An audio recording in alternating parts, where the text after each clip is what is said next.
मैं अब एक सवाल पूछना चाहती हूँ, क्या अखिलेश जी ने अपने बाप के द्वारा गोली चलवाई गई कार सेवकों की निर्मम हत्या करवाई गई, क्या माफी मांगी क्या कभी?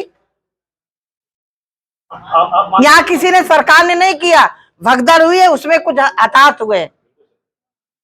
वहां तो जानबूझ करके गोली चलाई गई थी। राहुल गांधी की दादी ने गोरक्षा आंदोलनों पर, आंदोलन करने वाले संतों पर जानबूझ करके गोलियां चलवाई थी। क्या कभी ने माफी मांगी का इन्होंने? घटना घटी है, घटना पर सबने दुख प्रकट किया है। नहीं है, अच्छा है, नहीं होना चाहिए थी घटना। लेकिन राजनीति करना, पहले अपने बाप की करतूत को माफी मांगे अखिलेश यादव, तब ये बोलने की बात जरूर। राहुल गांधी तब बोलने के हकदार हैं जब उनकी दादी के द्वारा गोलियां चलाई गई थी गौरक्षकों के ऊपर, माफी मांगे तब इसके बात करने लायक है। इमरजेंसी लगाने वाले, पूरे देश को जेल में डालने वाली उनकी दादी के कारनामे, सिखों को जलती हुई भट्टियों में जलाने वाले लोगों से क्या माफी मांगी? क्या बोलने का अधिकार क्या है? मेरे सम्मानित पत्रकार भाइयों और बहनों, क्योंकि मेरा पत्रकारों से, नेता और पत्रकारों का संबंध नहीं है, मैं हमेशा, कार्य अलग अलग है लेकिन सबका उद्देश्य देश हमारा आगे कैसे बढ़े, देश हमारा विकसित कैसे हो, ये आपकी कलम के द्वारा, आपके चैनल के द्वारा कभी भी देश के खिलाफ नहीं जाता। ये आप सब लोग सौभाग्यशाली हैं कि आपको मां सरस्वती ने, वीणा वादिनी ने आपको पत्रकारिता में सेवा का अवसर दिया है। इसके लिए मैं आपका भी बहुत बहुत हृदय की गहराइयों से आभार व्यक्त करती हूँ भारतीय जनता पार्टी की तरफ से, क्योंकि 10 साल में भी लगातार 2024 तक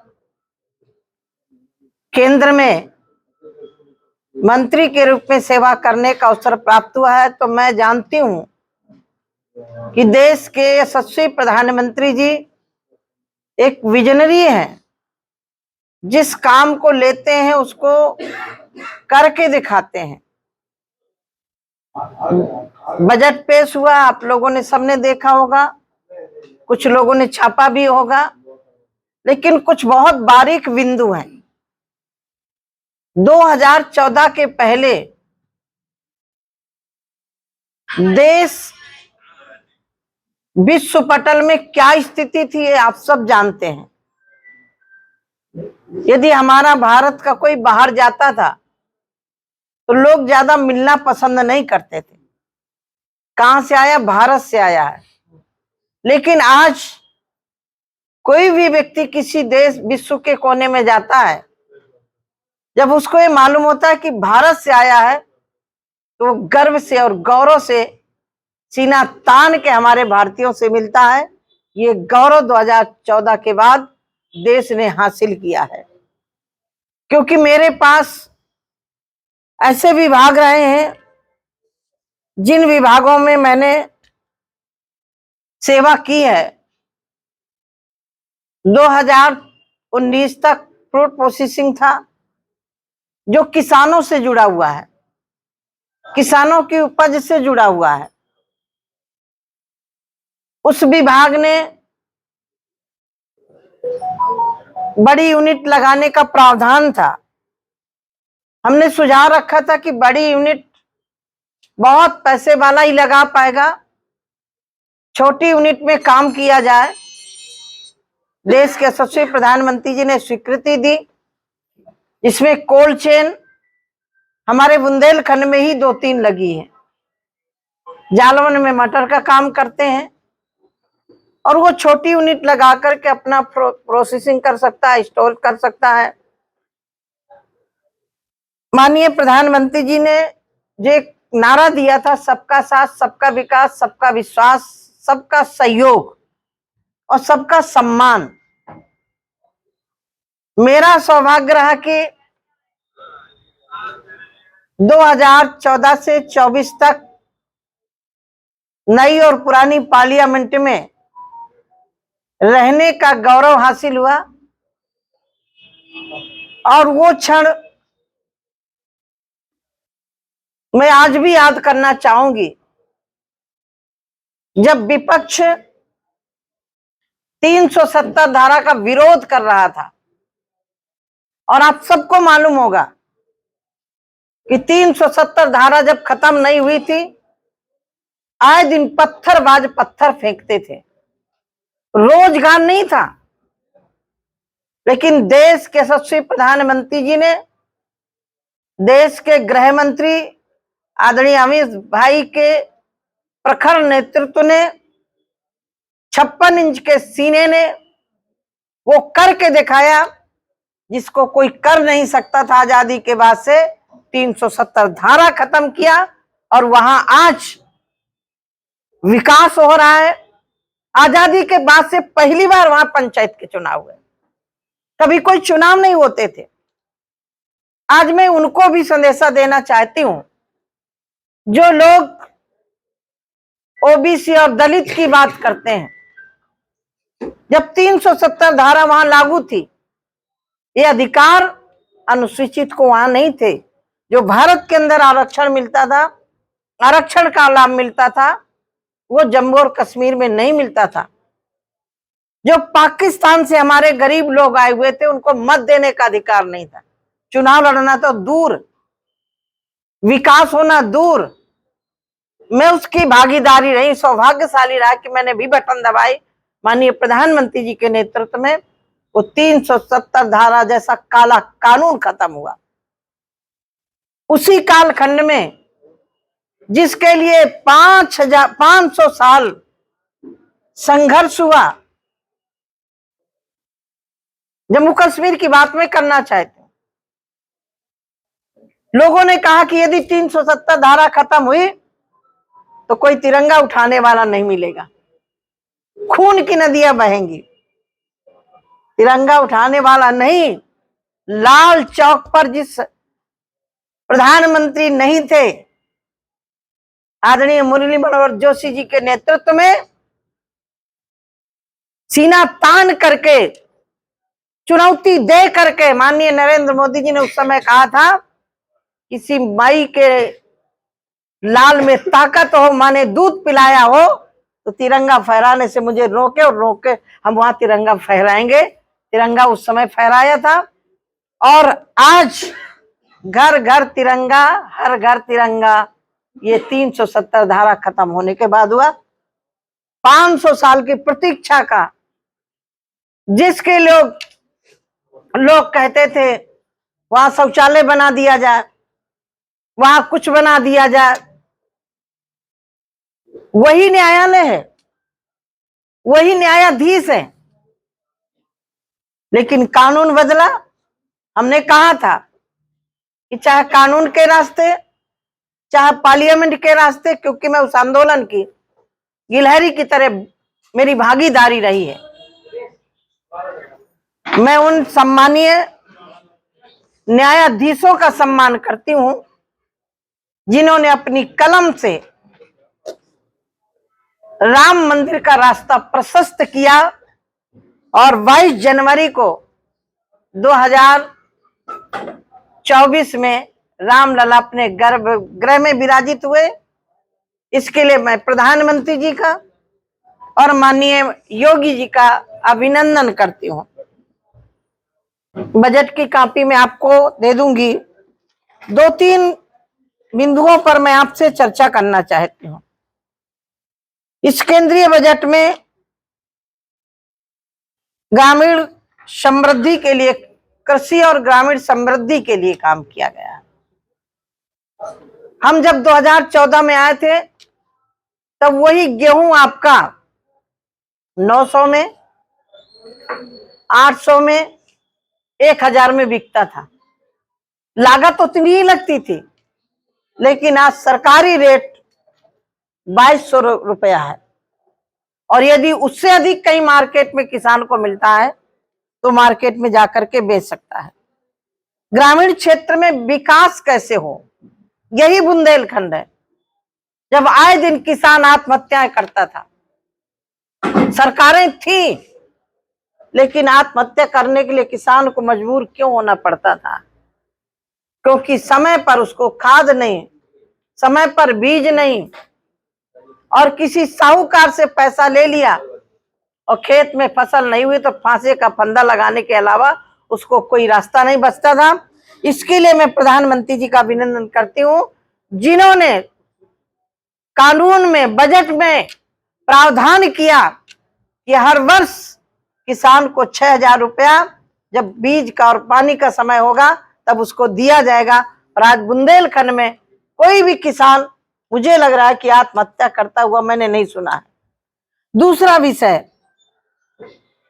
ये बुंदेलखंड एक ऐसा इलाका है कि विश्व में चर्चा में रहा है, सिर्फ भारत में अकेले नहीं। पानी के लिए, सूखा के लिए, किसानों के लिए सरकार ने हर घर नल से पानी पहुंचाने के लिए नहरों के माध्यम से, नदियों के माध्यम से, जमुना जी के माध्यम से, केन नदी के माध्यम से, बेतवा के माध्यम से इस बुंदेलखंड को पेयजल के व्यवस्था के लिए काम किया है।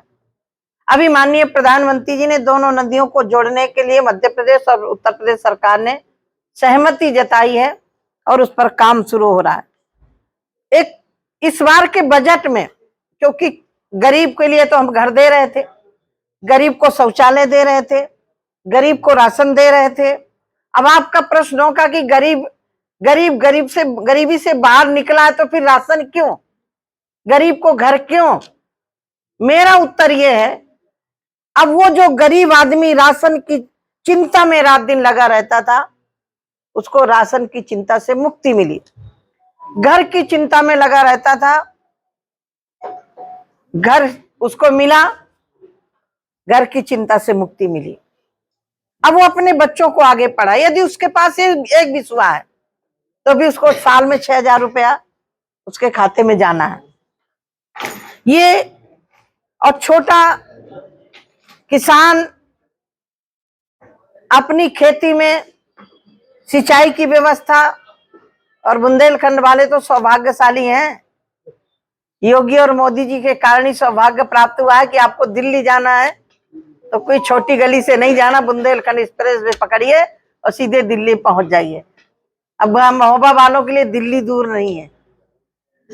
दूसरा, लघु और सूक्ष्म, जो छोटा छोटा उद्योग होता है, उस उद्यमी को बढ़ावा देने के लिए सरकार ने प्रावधान किया। दूसरा एक और विषय, पिछले 7 लाख तक में ब्याज मुक्त था, इस बार मध्य वर्ग को ध्यान में रखते हुए सरकार ने 12 लाख तक कोई भी ब्याज नहीं देना, कोई भी टैक्स नहीं देना। ये मुझे लग रहा है कि सबसे बड़ी उपलब्धि है इस बजट की, जिसको मैं कह सकती हूँ कि सरकार ने बहुत अच्छे ढंग से इसको किया है। क्योंकि जब सरकार में थे तो मध्य वर्गीय यही कहता था कि हमें क्या मिला, लेकिन अब उसको यदि महीने में 1 लाख रुपया कमाता है तो उसको कोई भी टैक्स नहीं देना है, और 1 लाख रुपया न कमाता हो तो ये एक छूट है। तीसरा है, इस देश में एक बुनियादी ढांचे, रेलवे का है, रोड का है, हाईवेज का है, ट्रेन का है, ये कई ऐसे उसमें जुड़ते हैं जिसमें काम किया गया है। विश्व में स्पर्धा होती है, और कोरोना जैसी महामारी के समय पर देश को संकट से उबारा और 150-200 देशों को हमने वैक्सीन भी दी, दवाइयां भी दी। ये वही भारत है जब दूसरे के सामने हाथ फैलाता था। अब ये वो भारत है कि देने की क्षमता रखता है।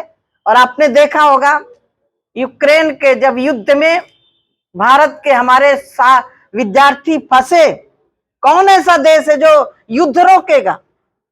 लेकिन जब माननीय प्रधानमंत्री जी निवेदन किया तो दोनों देशों ने युद्ध पर विराम दिया और मेरे देश के नौजवानों को निकाल करके। ऐसे 4 युद्ध हुए, चारों युद्धों में माननीय प्रधानमंत्री जी के आग्रह को स्वीकार करते हुए अपने नागरिकों को निकाला, और अपने ही नागरिक नहीं, जो भारत के तिरंगे को देखना पसंद नहीं करते, उस पाकिस्तान के नौजवान बच्चों को निकलना पड़ा, तो उनको भी हाथ में तिरंगा ही लेके निकलने का रास्ता मिला। ये है विश्व जगत में देश के यशस्वी प्रधानमंत्री जी ने जिस तरह से व्यापकता भारत की प्रदान की है, जिस तरह से भारत का गौरव बढ़ाया है।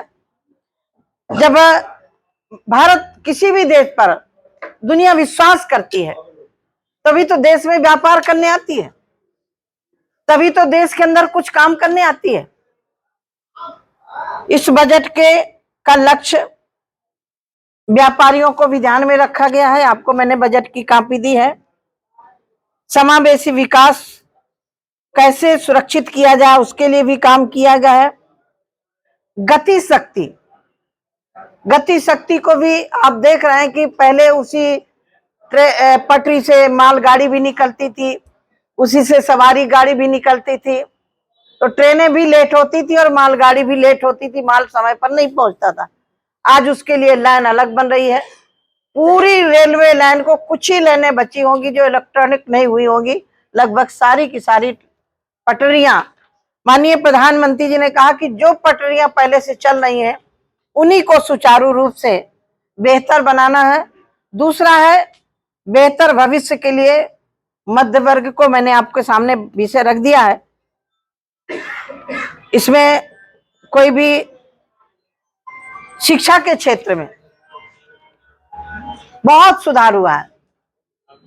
सैनिक स्कूल, एकलव्य विद्यालय, केंद्रीय विद्यालय जैसे स्कूलों को बढ़ावा देना। अब महोबा में है कि नहीं है मुझे नहीं मालूम है। फतेहपुर जैसा बड़ा गांव, जिला जहां 6 विधानसभाएं थी, वहां ना तो मेडिकल कॉलेज था ना केंद्रीय विद्यालय था। माननीय प्रधानमंत्री, माननीय मुख्यमंत्री जी ने हर जिले को मेडिकल कॉलेज देने की घोषणा की थी, उसी के तहत काम हो रहा है। आयुष्मान कार्ड, बहुत सारे ऐसे राज्य थे, दिल्ली जैसा प्रदेश आयुष्मान कार्ड लागू नहीं किए थे, किसान सम्मान निधि लागू नहीं किए थे। अब वहां की चर्चा नहीं करूंगी क्योंकि दिल्ली ने उनको सबक सिखा दिया है। आयुष्मान कार्ड किसको जरूरत होती है? गरीब को जरूरत होती है। वो गरीब जो 1 बीघा खेती बेचना पसंद नहीं करता, गरीबी में मरना पसंद करता था, उसके 5 लाख तक का आयुष्मान का कार्ड दिया। अब वो समय सीमा भी खत्म कर दिया, सबके लिए लागू कर दिया। ये बहुत बड़ी बात है कि इस आयुष्मान कार्ड के माध्यम से लोगों को स्वास्थ्य का लाभ मिल सके। लोगों को स्वास्थ्य के क्षेत्र में सीटें भी बढ़ाई हैं, पिछले भी बढ़ाई थी, उससे इस बार भी बढ़ाई हैं। आंगनबाड़ी केंद्र नहीं होते थे, आंगनबाड़ी की बहनें कहां बैठ करके बच्चों को वितरण करती। इसके लिए मेरा विभाग जिसमें मैं थी और महिला बाल विकास मंत्रालय ने आंगनबाड़ी केंद्रों के लिए व्यवस्था की और आंगनबाड़ी केंद्र भी बन रहे हैं। एक और जो राशन वितरण प्रणाली है, उसमें जो जहां रहता था वहीं राशन उठा पाता था। देश के यशस्वी प्रधानमंत्री ने कोरोना के समय वो स्थिति देखी, तत्काल उन्होंने एक देश एक राशन लागू किया। महोबा का रहने वाला यदि बॉम्बे में रह रहा है और आधा परिवार यहाँ रह रहा है, तो आधा परिवार राशन यहाँ उठाएगा और आधा परिवार राशन वहां उठा लेगा। इसमें मुझे लग रहा है कि वो आंकड़े आपके पास जरूर जाने चाहिए। पहला जब 22 अक्टूबर 2022 को पहला रोजगार मेला लगा, उसमें 75,000 लोगों को प्रमाण पत्र दिए गए और सरकारी नौकरी मिली। उस समय मैं भी किसी अम्बाला में थी। दूसरा रोजगार मिला 2022 नवंबर को लगता है, उसमें 71,000 से ज्यादा लोगों को रोजगार नहीं, नौकरी दी जाती है, प्रमाण पत्र दिए जाते हैं। तीसरा 20 जनवरी 2023 को, उसमें भी 71,000 से ज्यादा लोगों को प्रमाण पत्र दिए गए। चौथा 13 अप्रैल 2023, 31,000 से ज्यादा लोगों को प्रमाण पत्र दिए गए। पांचवा 16 मई 2023, 70,000 से ज्यादा लोगों को रोजगार नौकरी के प्रमाण पत्र दिए गए। मैं इसमें लखनऊ में थी। छठा 13 जून 23, 70,000 से ज्यादा लोगों को सरकारी नौकरी दी गई। सातवां 22 जुलाई 2023, 70,000 से ज्यादा लोगों को रोजगार यानी सरकारी सर्विस में नौकरी दी गई। आठवां 28 अगस्त 2023, 51,000 से ज्यादा लोगों को नौकरी दी गई। नवा 16 दिसंबर 2023, 51,000 लोगों से ज्यादा सरकारी सर्विस के प्रमाण पत्र दिए गए। 10वां 28 अक्टूबर 2023, 51,000 से ज्यादा लोगों को सरकारी नौकरी के प्रमाण पत्र दिए गए। 11वां 30 नवंबर 2023, 51,000 से ज्यादा लोगों को सरकारी नौकरी के प्रमाण पत्र दिए गए। 12 फरवरी 2024, 1 लाख से ज्यादा लोगों को प्रमाण पत्र दिए गए। 13वां 19 अक्टूबर 2024, 51,000 से ज्यादा लोगों को, ये दो जो 13वां 14वां इसमें मैं मंत्री नहीं थी, और 14वां 71,000 से ज्यादा लोगों को ये रोजगार दिए गए। लोग कहते हैं सर्विस कब मिली, जब लाठी डंडे खाते थे तब लोगों को लगता था कि अब सर्विस दी गई।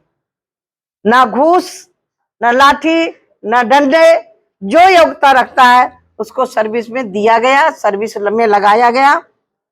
मैं आज आपके बीच में के लिए आई थी। आज भारत के अंदर मेट्रो जैसी ट्रेन, मुझे याद है मैं पतेवरा में जन्मी हूं, पैसेंजर छोड़ के कोई भी ट्रेन नहीं थी। आज उस लाइन में भी कई ट्रेनें चल रही हैं। महोबा वाली लाइन में भी कई ट्रेनें चल रही हैं। और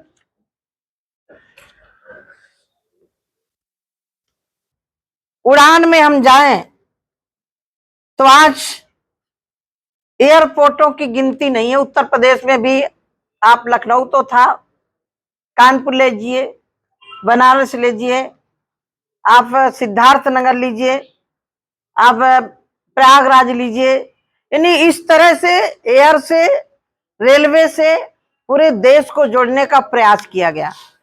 दूसरा, हमारी जो आध्यात्मिक धरोहरें थी, उन आध्यात्मिक धरोहरों को माननीय प्रधानमंत्री जी के द्वारा जो बहुत वर्षों से विदेशों में जमा थी, चाहे अन्नपूर्णा माता की मूर्ति हो या अन्य कोई चीजें हैं, उनको ससम्मान लाने का प्रयास किया।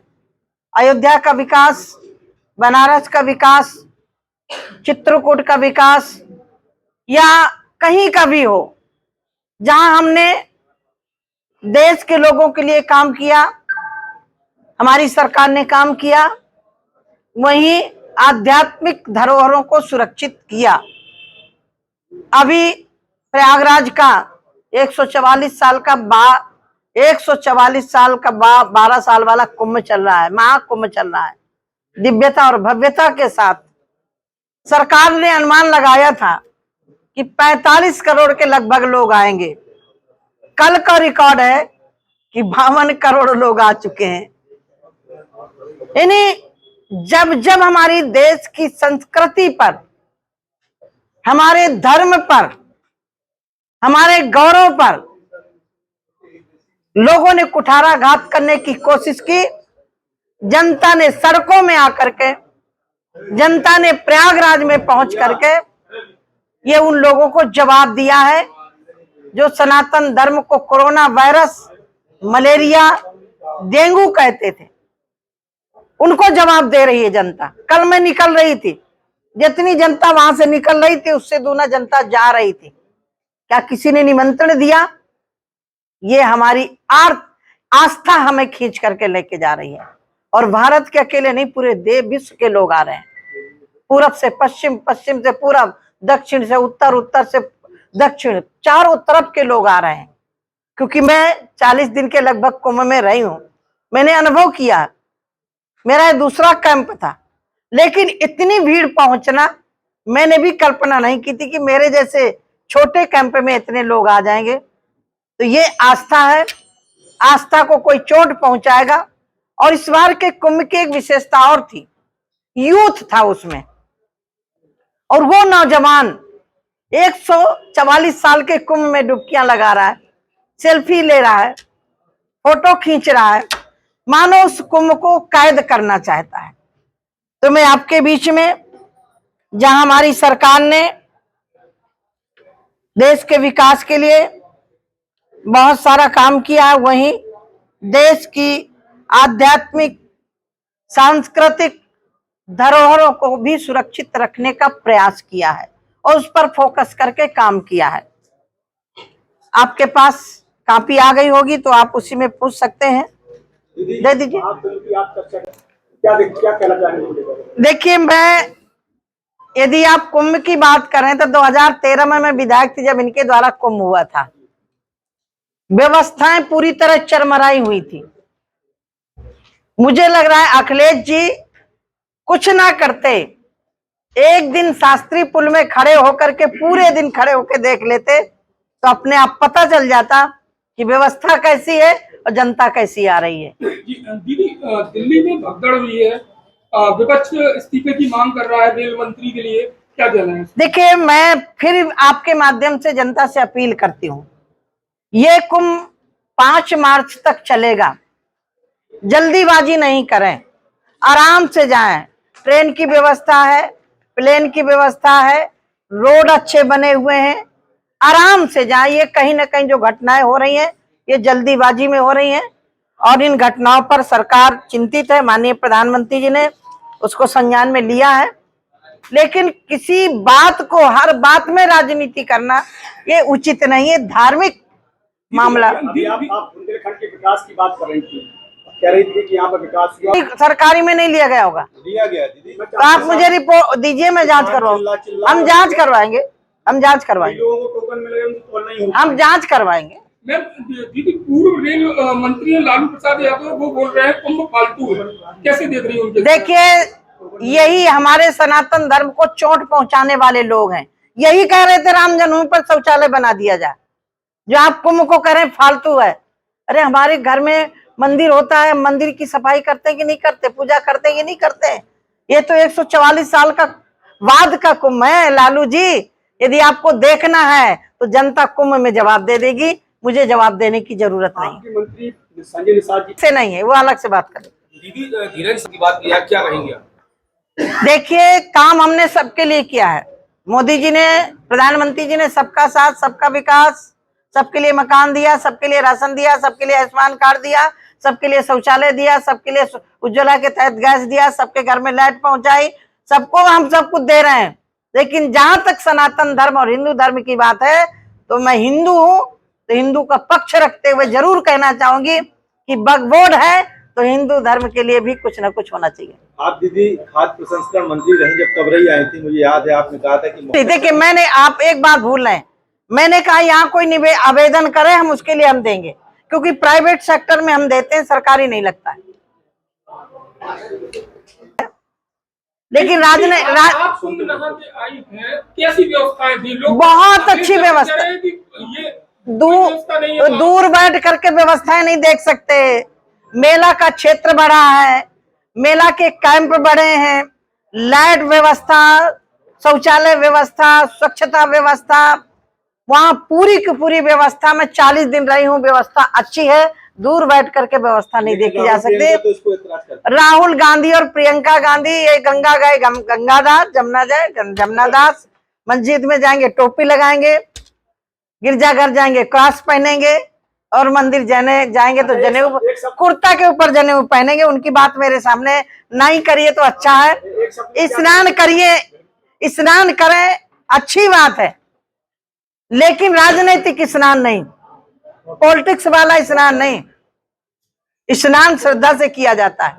दीदी लोकसभा चुनाव में जो है अयोध्या सीट हारने के बाद मिल्कीपुर विधानसभा देखिए, लोकसभा में इन्होंने जनता को गुमराह करके आरक्षण खत्म कर देंगे, संविधान खत्म कर देंगे, इस मुद्दे को लेकर के इन्होंने उत्तर प्रदेश की जनता को गुमराह किया था। जनता ने चुनाव के बाद 3 राज्यों में चुनाव में जवाब दे दिया है। हरियाणा ने जवाब दिया, महाराष्ट्र ने जवाब दिया, दिल्ली की जनता ने जवाब दिया, मिल्कीपुर की जनता ने जवाब दिया। ज्यादा दिन तक जनता को गुमराह करके चुनाव नहीं जीता जा सकता। अब जनता 2027 की चुनाव क्या कुंभ की व्यवस्थाओं को लेकर जो अच्छी व्यवस्था है उससे वोट मांगे जाएंगे 2027? ये वोट का मामला नहीं है, ये गलत उन लोगों की सोच है जो कुंभ का कह रहे हैं कुंभ गलत हो रहा है, वहां व्यवस्था नहीं है, वोट बैंक की राजनीति देख रहे हैं। हम कोई भी काम वोट बैंक की राजनीति के लिए नहीं करते। ये जब कुंभ हो रहा था तब भारतीय जनता पार्टी थी क्या? समुद्र मंथन हुआ था, जब जहां जहां कलश रखे गए वहां 144 साल तो ये हो गए कुंभ के, जिसको हम 144 साल वाला मना रहे हैं, तब तो भारतीय जनता पार्टी नहीं थी। अखिलेश कुंभ में स्नान श्रद्धालुओं की संख्या जितनी थी उतनी है, लेकिन अखिलेश से मैं पूछना चाहती हूँ, जवाब पूछना चाहती हूँ, जब प्रयागराज में घटना घटी थी, ये राजनीति नहीं करनी चाहिए। घटना कहीं भी होती है, किसी के समय हो सकती है। हमने तो नहीं उस समय राजनीति की थी, हमने विधानसभा में कोई क्वेश्चन नहीं किया था घटना कैसे घटी। घटना घटी है, कहीं ना कहीं घटना घटी। उस घटना के लिए प्रधानमंत्री जी ने, मुख्यमंत्री जी ने और हम सब ने खेद प्रकट किया है। अच्छे नहीं हुआ है, लेकिन जो भी हो रहा है वहां काम, उसको तो कम से कम तारीफ करिए। किया है, लेकिन जो 30 मरे उनकी संख्या बताने में 18 घंटे लग गए। जब रिपोर्ट आएगी तभी तो बताएंगे, जो रिपोर्ट आती तभी तो बताते हैं। और ज्यादा लोग अब देखिए अखिलेश क्या बोलते हैं, खिसियानी बिल्ली खम्बा नोचे। मिल्कीपुर में उनके सांसद कह रहे थे मेरा बेटा हार गया तो मैं इस्तीफा दे दूंगा, कह रहे थे कि नहीं कह रहे थे? अब अखिलेश जी दिलवाए इस्तीफा। गोलियां से मैं अब एक सवाल पूछना चाहती हूँ, क्या अखिलेश जी ने अपने बाप के द्वारा गोली चलवाई गई कार सेवकों की निर्मम हत्या करवाई गई, क्या माफी मांगी क्या कभी? यहाँ किसी ने, सरकार ने नहीं किया, भगदड़ हुई है, उसमें कुछ हताहत हुए। वहां तो जानबूझ करके गोली चलाई गई थी।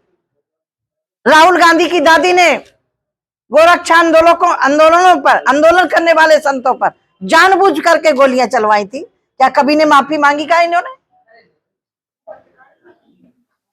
घटना घटी है, घटना पर सबने दुख प्रकट किया है। नहीं है, अच्छा है, नहीं होना चाहिए थी घटना, लेकिन राजनीति करना, पहले अपने बाप की करतूत को माफी मांगे अखिलेश यादव, तब ये बोलने की बात करो। राहुल गांधी तब बोलने के हकदार हैं जब उनकी दादी के द्वारा गोलियां चलाई गई थी गौरक्षकों के ऊपर, माफी मांगे, तब इसके बात करने लायक है। इमरजेंसी लगाने वाले, पूरे देश को जेल में डालने वाली उनकी दादी के कारनामे, सिखों को जलती हुई भट्टियों में जलाने वाले लोगों से क्या माफी मांगी? क्या बोलने का अधिकार क्या है? अभी आप राहुल गांधी को एक शब्द, मैं इतना कहूंगी, ऊंचे से कूदा हुआ व्यक्ति कभी राजनीतिक नहीं हो सकता है। जो संघर्षों से ऊपर पहुंचता है, मोदी जी ने चाय बेची है और माँ उनके दूसरों को बर्तन धुल रहे, गरीब की पीड़ा वो पहचान सकते हैं। मैं जानती हूँ गरीब की पीड़ा, थोड़ा चलाने वाली बाप की बेटी। मुझे भी बहुत विश्वास हुआ था इनकी दादी ने जब कहा था, मैं भी वही सुन रही थी भरुआ सुमेरपुर में, कि गरीबों को मकान देंगे, गरीबों को भूखों नहीं मरने देंगे। लेकिन क्या हुआ, 14 तक ये नारा चला, 1-2 साल नहीं चला। दादी ने चलाया, नाना ने चलाया, पिता ने चलाया, और ये स्वयं सरकार में 10 साल रहे, ये नारा चलता रहा। यदि 4 करोड़ गरीबों को मकान किसी ने दिया तो नरेंद्र भाई मोदी ने दिया है। गरीबी नारों से दूर नहीं होती है, गरीबी गरीब की बेटा के द्वारा गरीबों की गरीबी दूर की जा रही है।